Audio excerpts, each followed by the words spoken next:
হজরত আবু উমামা রাদিয়াল্লাহু তাআলা আনহু থেকে বর্ণিত, তিনি বলেন, রাসূলুল্লাহ সাল্লাল্লাহু আলাইহি ওয়াসাল্লাম বলেছেন, আমার উম্মতের দু শ্রেণীর লোক কিয়ামতের দিন আমার সুপারিশ পাবে না।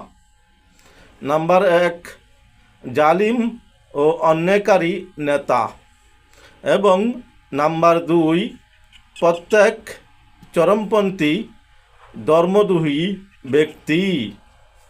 হাদিস তাবরানি ফিল কাবির আত-তারহিব ওয়াত তারহিব, খণ্ড 3, পৃষ্ঠা নং 127। তাই আসুন আমরা এর থেকে বাঁচি, রসুল পাক সাল্লাল্লাহু আলাইহি সাল্লামের শাফায়াতের অধিকারী হয়ে যাই, যার শাফায়াত ছাড়া কেউ জান্নাতে যেতে পারবে না।